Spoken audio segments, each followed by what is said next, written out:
നമസ്കാരം. മിഡിൽ ഈസ്റ്റിൽ എന്തൊക്കെയാണ് പ്രധാനപ്പെട്ട വാർത്തകൾ നോക്കാം. ആദ്യമായിട്ട് പോകേണ്ടത് ഇസ്രയേലിലേക്ക് തന്നെയാണ്. ഇസ്രയേൽ ഇപ്പോൾ തങ്ങളുടെ പ്രതിരോധ ബഡ്ജറ്റ് അത് വലിയ രീതിയിൽ കൂട്ടിയിരിക്കുകയാണ്. അതായത് 44.7 ബില്യൺ ഡോളർ, അതായത് നമ്മുടെ ഒരു ഇന്ത്യൻ കറൻസി എടുത്ത് നോക്കിയാൽ 3.75 ലക്ഷം കോടി രൂപയുടെ പ്രതിരോധ ബഡ്ജറ്റാണ് ഇപ്പോൾ ഇസ്രയേൽ പ്രഖ്യാപിച്ചിരിക്കുന്നത്. പ്രധാനമായിട്ടും ഇറാനിൽ നിന്നുള്ള ഭീഷണി അത് നേരിടുന്നതിന് വേണ്ടിയിട്ടാണ് ഇപ്പോൾ ഇത്ര വലിയ ഒരു ബഡ്ജറ്റ് പ്രഖ്യാപിച്ചിരിക്കുന്നത്.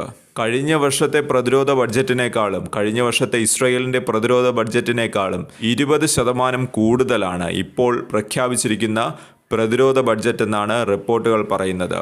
ഇസ്രയേൽ അവർക്ക് ഏറ്റവും വലിയ ഭീഷണിയായി കാണുന്നത് ഇറാനെ തന്നെയാണ്. ഇറാനുമായി സംഘർഷത്തിൽ ഏർപ്പെട്ടിട്ടുള്ള സമയങ്ങളിൽ ഇറാനിൽ നിന്ന് വന്നിട്ടുള്ള ഡ്രോണുകൾ, അതുപോലെ തന്നെ മിസൈലുകൾ, ഏറ്റവും പ്രധാനപ്പെട്ടത് ബാലസ്റ്റിക് മിസൈലുകൾ, ഇവയെല്ലാം തടഞ്ഞിടുന്നതിന് ഇസ്രയേലി പ്രതിരോധ സംവിധാനങ്ങൾ ഒരു പരിധിവരെ പരാജയപ്പെട്ടു എന്ന് തന്നെ പറയേണ്ടി വരും. അത് സംബന്ധിക്കുന്ന നിരവധി റിപ്പോർട്ടുകൾ ആ ഒരു സംഘർഷ സമയത്ത് തന്നെ നമ്മൾ കണ്ടിട്ടുള്ളതുമാണ്.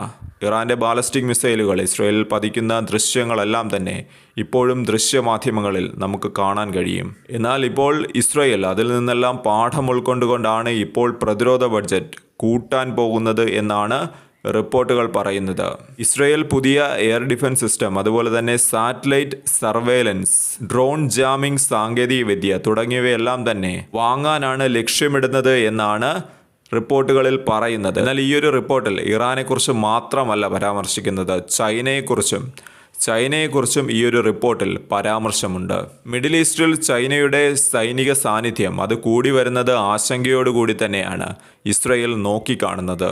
സ്പെഷ്യലി ഇറാനുമായിട്ടുള്ള ചൈനയുടെ സൗഹൃദം അത് തീർച്ചയായിട്ടും ഇസ്രയേലിനെ ആശങ്കയിലാഴ്ത്തുന്ന ഒരു കാര്യം തന്നെയാണ്. ഇസ്രയേലിൻ്റെ ഏറ്റവും വലിയ ശക്തിയായിട്ട് അവർ തന്നെ കരുതുന്ന ഒരു കാര്യം ഇസ്രയേലിൻ്റെ എയർ ഡിഫൻസ് സിസ്റ്റമാണ്. അയൺ ഡോം, അതുപോലെ തന്നെ ആരോ 3 തുടങ്ങിയ എയർ ഡിഫൻസ് സിസ്റ്റം. എന്നാൽ ഇപ്പോൾ ഇത്തരം എയർ ഡിഫൻസ് സിസ്റ്റങ്ങൾ അത് പരിഷ്കരിക്കാനായിട്ടുള്ള ഒരു പദ്ധതിയും ഇസ്രയേലിനുണ്ട് എന്നാണ് റിപ്പോർട്ടുകളിൽ പറയുന്നത്. ഡ്രോണുകൾ കൊണ്ടുള്ള യുദ്ധം എന്ന് പറയുന്നത് അത് പുതിയ കാലത്തിൻ്റെ യാഥാർത്ഥ്യമാണ്. ഇറാൻ്റെ ഡ്രോൺ ടെക്നോളജി അത് മികച്ചതാണ് എന്നുള്ളത് അത് ഇസ്രയേലിന് വ്യക്തമായിട്ട് അറിയാവുന്ന ഒരു കാര്യമാണ്. ലോകശക്തിയായിട്ടുള്ള റഷ്യ പോലും ഇറാൻ്റെ കയ്യിൽ നിന്ന് ഷാഹിദ് ഡ്രോണുകൾ വാങ്ങിയ കാഴ്ച നമ്മൾ കണ്ട ഒരു കാര്യമാണ്. ഇതെല്ലാം കൊണ്ടാണ് ഈ ഒരു ബഡ്ജറ്റിൽ, ഇസ്രയേലിൻ്റെ ബഡ്ജറ്റിൽ ഡ്രോൺ ഡിഫൻസ് വിഭാഗത്തിന് സെപ്പറേറ്റ് ആയിട്ട് ഫണ്ട് അനുവദിച്ചിരിക്കുന്നത്. ഇസ്രയേലിൻ്റെ ഇത്തരം നീക്കങ്ങൾക്ക് പിന്തുണയുമായിട്ട് അമേരിക്ക, അതുപോലെ തന്നെ ബ്രിട്ടൻ തുടങ്ങിയ രാജ്യങ്ങൾ മുന്നോട്ട് വന്നിട്ടുണ്ട്. എന്നാൽ ചില അറബ് രാജ്യങ്ങളെന്നേ പറയുന്നുള്ളൂ. മറ്റ് ചില അറബ് രാജ്യങ്ങൾ അവർക്ക് ഇപ്പോൾ അമേരിക്കൻ നയങ്ങൾക്കെതിരെ അവർക്ക് ഒരു കാര്യവും പറയാൻ കഴിയാത്ത ഒരു സ്ഥിതിയിലാണ്, ഒരു പരിതസ്ഥിതിയിൽ നിൽക്കുന്ന ചില അറബ് രാജ്യങ്ങളുണ്ട്. അവരെ ഒഴിച്ച് ബാക്കിയുള്ള അറബ് രാജ്യങ്ങൾ ഇത്തരം നിലപാടുകൾക്കെതിരെ, അതായത് ഇസ്രയേലിൻ്റെ ഇത്തരം നീക്കങ്ങൾക്കെതിരെ തുറന്ന ഒരു നിലപാടാണ് ഇപ്പോൾ എടുത്തിരിക്കുന്നത്. അവർ പറയുന്ന ഒരു കാര്യമുണ്ട്, ഇത്തരം നീക്കങ്ങൾ, അതായത് ഇസ്രയേലിൻ്റെ ഭാഗത്തു നിന്നുള്ള ഇത്തരം നീക്കങ്ങൾ ഒരു ആയുധ മത്സരത്തിന് വഴിയൊരുക്കുമെന്നാണ് അവർ പറഞ്ഞു വയ്ക്കുന്നത്. അവർ ഒരു പരിധിവരെ പറയുന്നതിൽ കാര്യമുണ്ട്. അതായത് ഇപ്പോൾ ഇസ്രയേൽ ഒരു ഡിഫൻസ് ബഡ്ജറ്റ് അത് കൂട്ടിക്കൊണ്ട് വരുമ്പോൾ മറ്റ് രാജ്യങ്ങളും വെറുതെ ഇരിക്കില്ലല്ലോ. അവരും അതിനനുസരിച്ച് അവരുടെയും ഡിഫൻസ് ബഡ്ജറ്റ് ഇങ്ങനെ കൂട്ടിക്കൊണ്ട് വരും. സോ അത് മിഡിൽ ഈസ്റ്റ് മേഖലയെ സംബന്ധിച്ച് നോക്കുമ്പോൾ ഇത്തരം സാഹചര്യം ഉരുണ്ടു വരിക എന്ന് പറയുന്നത് പ്രാദേശിക ആയുധ മത്സരത്തിന് വഴിതെളിക്കും എന്നാണ് ഇത്തരം അറബ് രാജ്യങ്ങൾ പറഞ്ഞു വയ്ക്കുന്നത്.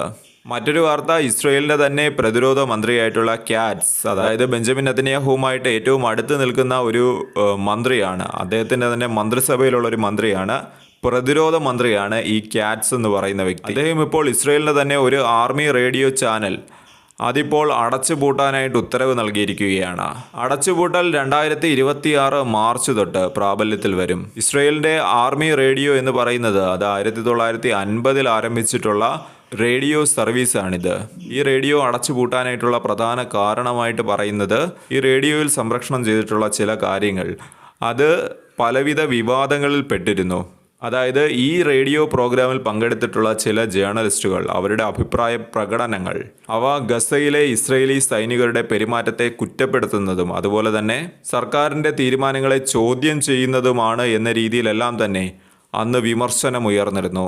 ഇത് സംബന്ധിച്ച് നിരവധി റിപ്പോർട്ടുകളാണ് അന്ന് പ്രസിദ്ധീകരിച്ചത്. എന്നാൽ ഇത്തരം പ്രോഗ്രാം സംരക്ഷണം ചെയ്യുന്നതിലൂടെ ഇസ്രയേലി സൈനികരുടെ ആത്മവിശ്വാസം അത് കുറയ്ക്കുന്ന നടപടിയാണ് എന്ന് പറഞ്ഞുകൊണ്ടാണ് ഇപ്പോൾ ഇത്തരം റേഡിയോ സ്റ്റേഷൻ അടച്ചു പൂട്ടാനായിട്ട് ഇസ്രയേലി സർക്കാർ തീരുമാനിച്ചിരിക്കുന്നത്.